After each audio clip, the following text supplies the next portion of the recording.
What's up guys, it's Trey Lowell, and many of you out there have GoPros, but sometimes the footage is not exactly what you want. So today, I'm gonna talk about some quick settings that I use internally on my GoPro, and some of the settings that I use within Final Cut 10 to take full advantage of my GoPro Hero footage, coming up next.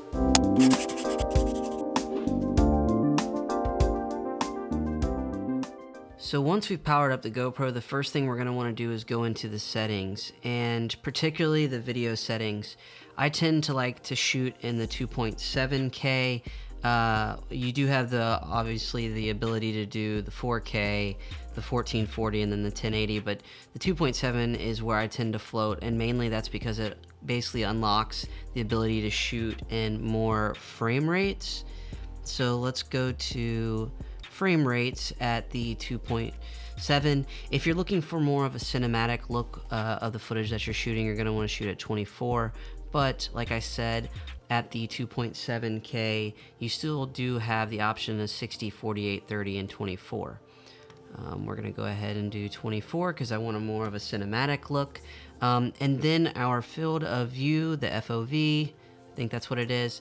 For most of you guys, I think the reason that it's really, people find it hard to make GoPro footage look like a normal camera is because they're actually typically shooting with the super wide or the wide angle. So when I'm filming with mine and know that I'm going to be matching it up to my GH4 or the Canon 5D, I tend to shoot either at the medium field of view or I do linear. So linear is going to be more of a natural look, which will be easy to match up to cameras. And then like I said, you can also do medium, and I tend to float with medium because it does give you a little bit of a wider view, but it's still definitely going to match your traditional camera. So the next setting that we can go over is white balance, and a lot of people tend to choose to do auto white balance, and I respect that. I tend to shoot in the native format. Just so you guys, a little background on that, it's just going to be a little bit more flat. Once again, it's going to take a little bit more post-production, but you're going to reap the benefits of shooting with a flat color profile. So I tend to shoot native. Next thing is going to be ISO. This is really going to boil down to what environment that you are in. If you're outside, I highly recommend the lowest possible ISO that you can select. Moving on to shutter speed, I tend to just run with auto because I don't have the time to change that on the fly when filming. Other things that we're just going to address really quick, the EV comp I've never even touched, so I tend to leave it at 0. As far as sharpness goes, I recommend you probably don't want to shoot on high, so I shoot on medium. Some people shoot on low, that's fine as well. And then for audio settings, since we're just mainly focusing on video, because I use external audio recorders, all I'm looking to is to get audio, so my audio settings is on high. And the only other video setting that I will address is the video stabilization. On these cameras, especially the Hero 5, it's amazing, so I'm willing to give up that 10% crop to get the stabilization. For those that are not concerned about stabilization and you want a wider shot, go ahead and turn the video stabilization off. Okay guys, so now that we've gone ahead and we've got our settings on the GoPro the way that we want, let's go ahead and jump into the settings that I use in Final Cut to kind of take the video to the next level and give it that cinematic look, get those colors crisp, and basically make this GoPro not look like a GoPro. Okay guys, so once you have your Final Cut project open and you have your files, I just brought in 2 files, for example, both shot on a GoPro when I was out in Yosemite. Let's go ahead and start with some of the steps I take with color correction, and first, to get this footage to its best place, let's just go ahead and start with color correction, and then we'll move on to some of the other steps I take. So we come to color correction, which is in the effects tab. We're gonna come up here. A lot of people like to eyeball it. I tend to use video scopes. If you're not familiar with that, simply put, it's just using numbers to try to be as accurate as possible where the sweet spot is for exposure. So I'm going to take my shadows, I'm gonna bring them down to about 0, so actually not that much. And my midtones, I'm gonna try to bring them down to around 50. Once again, I am eyeballing it, but I'm also trying to gauge with the numbers of where a nice spot is. And then as far as the highlights go, I'm okay with it being at 75. Some people might not like that. Just to give you an understanding of if I cranked it down, what would happen, it really just make the whole thing darker. So I'm gonna leave it at 0.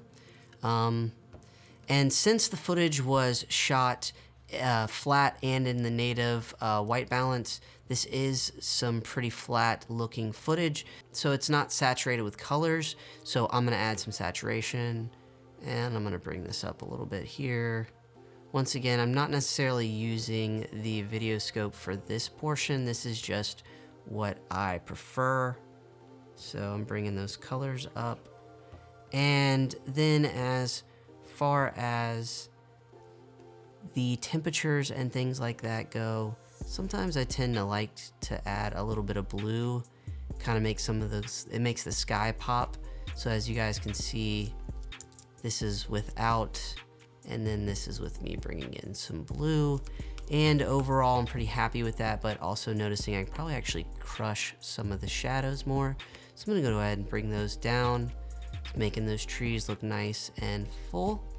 Okay, so we've done the color correcting. The other things that I would add to a video like this is I'm gonna sharpen the image since it's coming out of the GoPro. This tends to help a little bit.